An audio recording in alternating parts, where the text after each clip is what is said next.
नमस्कार दोस्तों, स्वागत है आपका एथिकल हैकिंग इन हिंदी के 10th ट्यूटोरियल के थर्ड पार्ट में। दोस्तों, लास्ट की वीडियोस में हमने सब्स्टिट्यूशन साइफर के बारे में समझा, देखा कि सब्स्टिट्यूशन साइफर क्या होती है और उन्हें इनक्रिप्ट और डिक्रिप्ट करने की मेथड क्या होती हैं। आज हम देखेंगे कि ट्रांसपोजिशन साइफर क्या होता है और ट्रांसपोजिशन साइफर की मेथड कितने तरीके की होती हैं।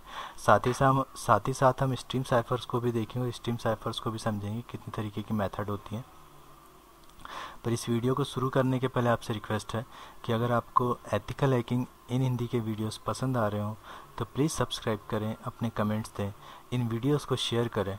दोस्तों, एथिकल हैकिंग इन हिंदी के वीडियोस को बनाने के पीछे, यूट्यूब पर इस चैनल को शुरू करने के पीछे सोच ये थी कि वो स्टूडेंट्स जो एथिकल हैकिंग इन हिंदी जैसे महंगे कोर्स की फ़ीस देने में सक्षम नहीं है, वो किसी तरीके से एथिकल हैकिंग सीख कर अपना career cyber security expert, penetration tester या नेटवर्क एडमिनिस्ट्रेटर के रूप में अपने करियर को बना सकें।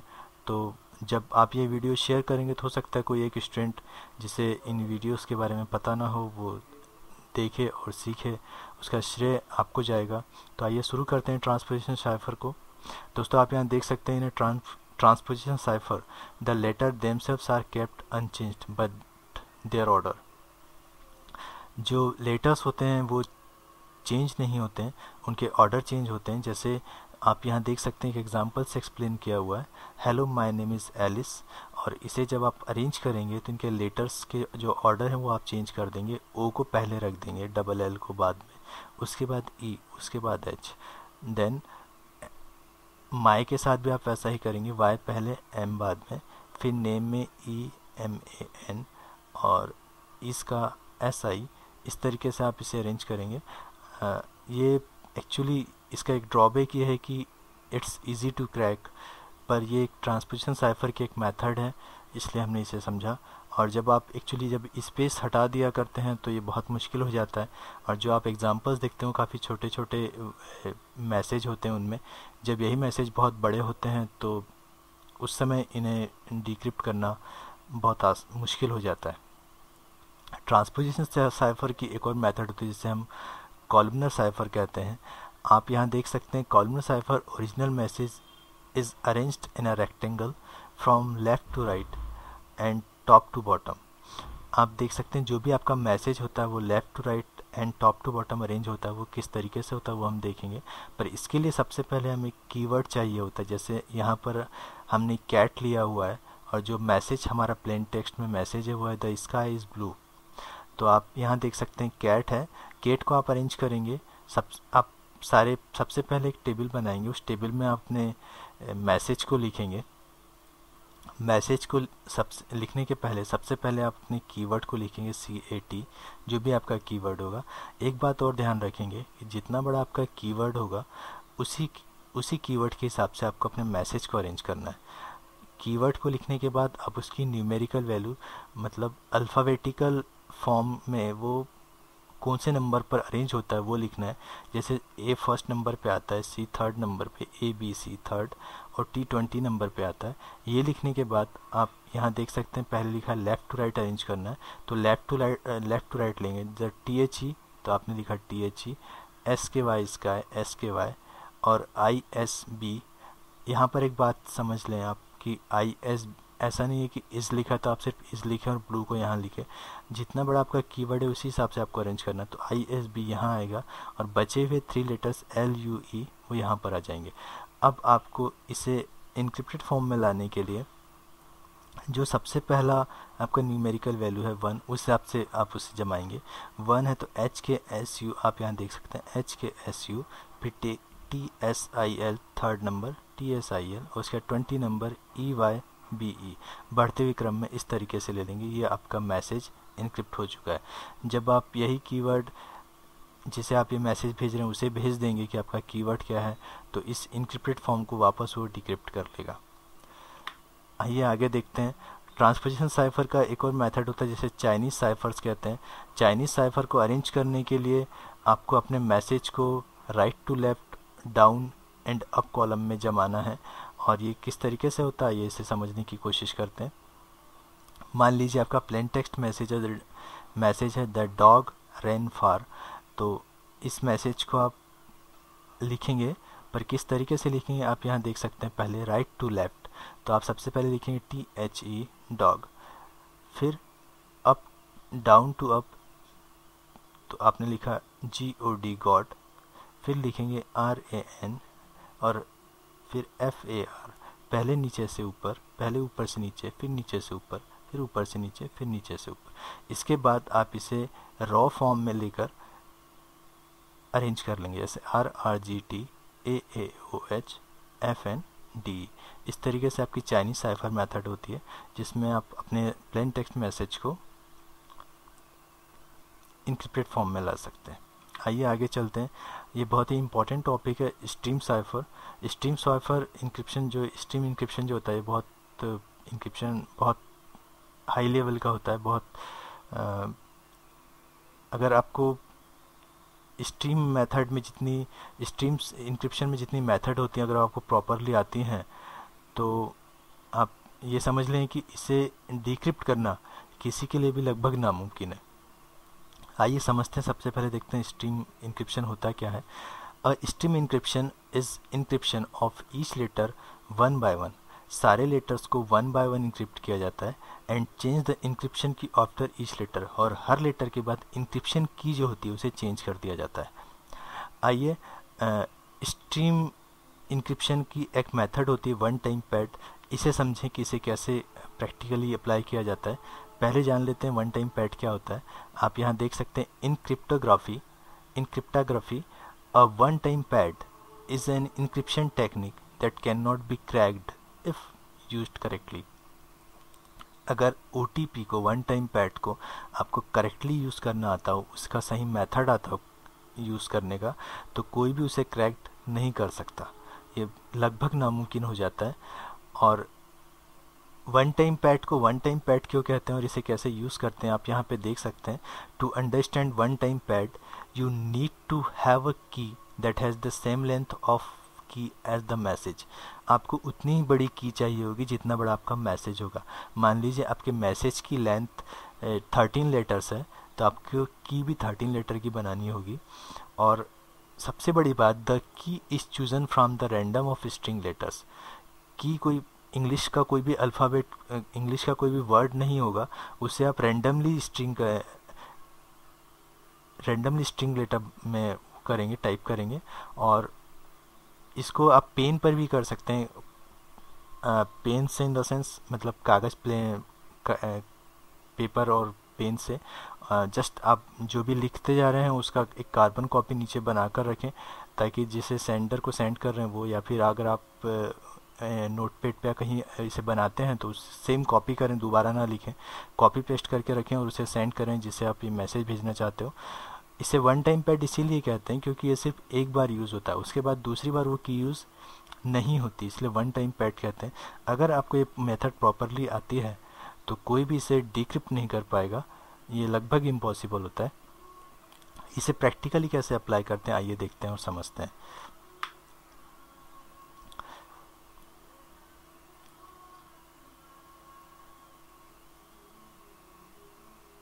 आप यहाँ देख सकते हैं, यहाँ पर आपके पास वन टाइम पैड एक्सप्लेन किया हुआ है।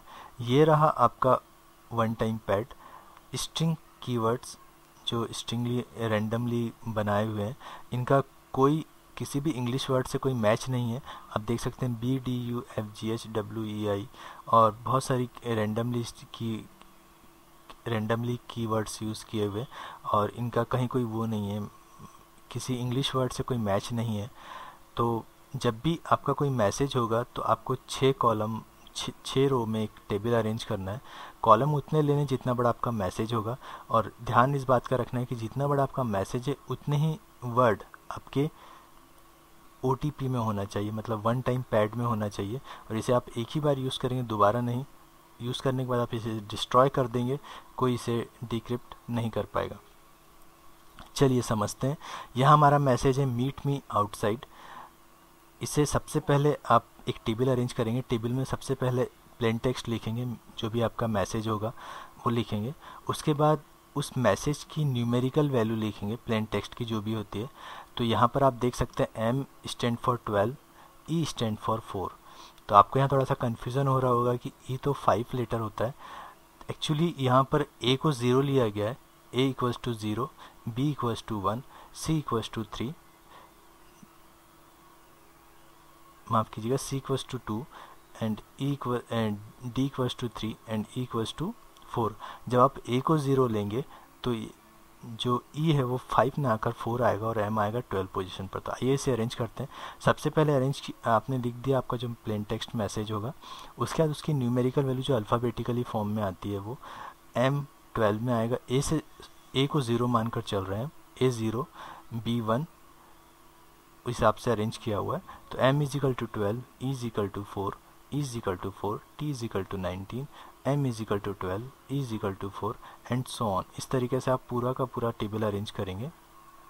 उसके बाद आपने जो OTP one time pad arrange किया था उसमें से कोई भी की ले लें। जैसे सबसे पहली की हमने ली है, जो भी हमें समझ में आया वो हमने 13 बार टाइप कर दिया। जितना बड़ा मैसेज था उतनी बड़ी की बना ली और उसे हम एक ही बार यूज़ करेंगे, दोबारा यूज़ नहीं करेंगे। तो चलिए देखते हैं। OTP हो गया, इसमें हमने यहाँ अरेंज कर दिया BDUFGH, इसे पूरा अरेंज कर दिया।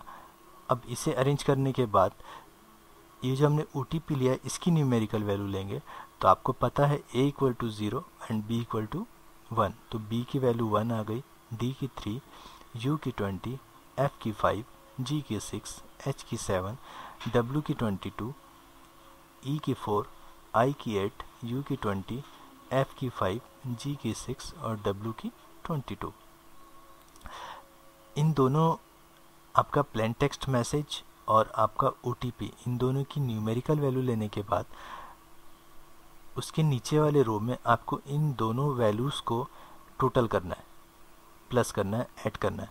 तो 12 + 1 is equal to 13, 4 + 3 is equal to 7, 4 + 20 is equal to 24, 19 + 5 is equal to 24, 12 + 6 is equal to 18, 4 + 7 is equal to 11 और 14 + 22 इज इक्वल टू 10।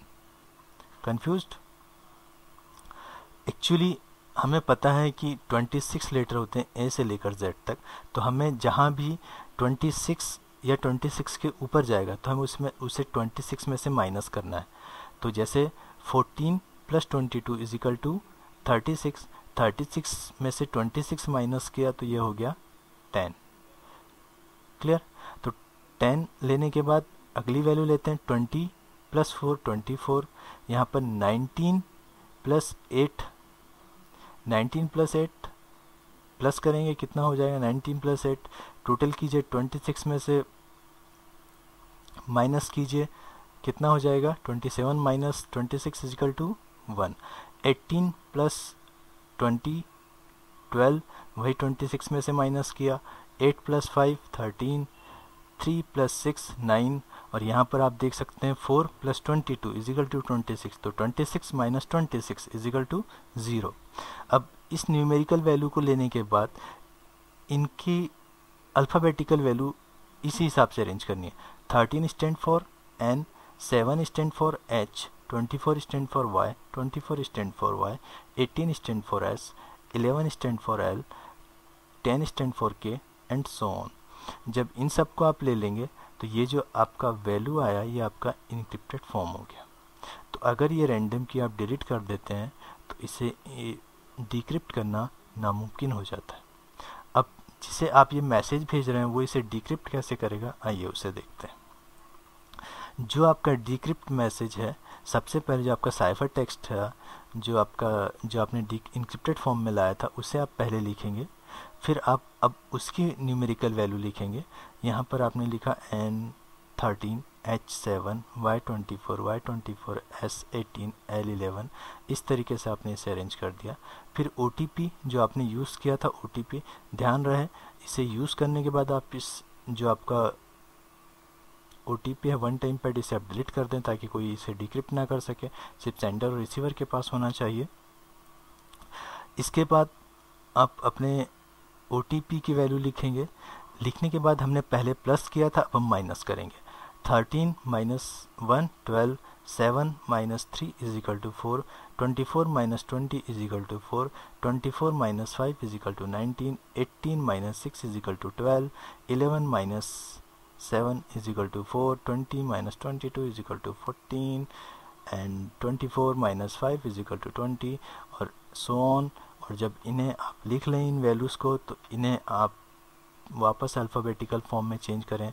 12 M आएगा, 4 E में चेंज हो जाएगा, A 0, B 1, C 2, D 3 और E 4। तो E की जगह पे 4 की जगह पे E, 4 की जगह पे E, 19 की जगह पे T, 12 की जगह पे M, 4 की जगह पे E, सॉरी 14 की जगह पे O, 20 की जगह पे U, 19 की जगह पे T एंड सो ऑन। तो आपका जो मैसेज है वो डिक्रिप्ट हो जाएगा मीट में आउटसाइड। आइए अब आगे देखते हैं कुछ और एग्जांपल। जैसे मान लीजिए आपका सिंपल मैसेज था हेलो, तो हेलो में इसकी वैल्यूज़ आप वापस उस तरीके से अरेंज करेंगे। H7 नंबर पे आएगा, E4 नंबर पे आएगा, L11 नंबर पे आएंगे, O14 पे आएगा। ये आपका मैसेज हो गया। आपकी कोई भी डिक्रिप्ट की, जैसे यहाँ पर जो माफ़ कीजिएगा डिक्रिप्ट की कह दिया, OTP वन टाइम पैड की जो आपकी कीवर्ड होगा उसे आप लेंगे। जैसे आपने लिया X, M, C, K और L और इनकी वैल्यूज़ लेंगे आप 23 + 23, फिर आपका यहाँ पे आ जाएगा M, C, इनकी वैल्यूज़, K की वैल्यूज़ और L की वैल्यूज़। इन्हें आप ऐड करेंगे। ऐड करने के बाद जो की आएगी उस की के हिसाब से आप लेटर्स को अरेंज करेंगे और इसका साइफर टेक्स्ट फॉर्म हो जाएगा ये। और डिक्रिप्ट करने के लिए सेम वही टेक्निक, अब आप माइनस करेंगे और जब माइनस करेंगे तो ये वैल्यू वापस चेंज हो जाएगी, हेलो में बन जाएगी। तो दोस्तों ये आज के लिए बस इतना ही। नेक्स्ट वीडियो में हम देखेंगे लीनियर फीडबैक शिफ्ट की रजिस्टर, जो स्ट्रीम साइफर का ही एक मेथड है, ये किस तरीके से अप्लाई किया जाता है और किस तरीके से देखा जाता है। मैं उम्मीद करता हूँ कि आपको ये वीडियो पसंद आया होगा। अगर आप सचमुच एथिकल हैकिंग को बहुत अच्छे से सीखना चाहते हैं तो प्लीज़ रीड करें, डिस्टेंस लर्निंग किट का ऑर्डर करें। आप जो user distance learning kit order करना चाहते हैं वो milind@gmail.com पर मुझे मेल कर सकते हैं। और मेल करने के बाद आपको बहुत सारे नोट्स, बहुत सारे टूल्स सब प्रोवाइड किए जाएंगे। डिस्टेंस लर्निंग के थ्रू आप अपने नॉलेज को और बढ़ा सकते हैं। तो आज के लिए बस इतना ही दोस्तों। नेक्स्ट वीडियो में हम देखेंगे लीनियर फीडबैक शिफ्ट की रजिस्टर। तब तक के लिए नमस्कार। देखते रहिए और सीखते रहिए एथिकल हैकिंग।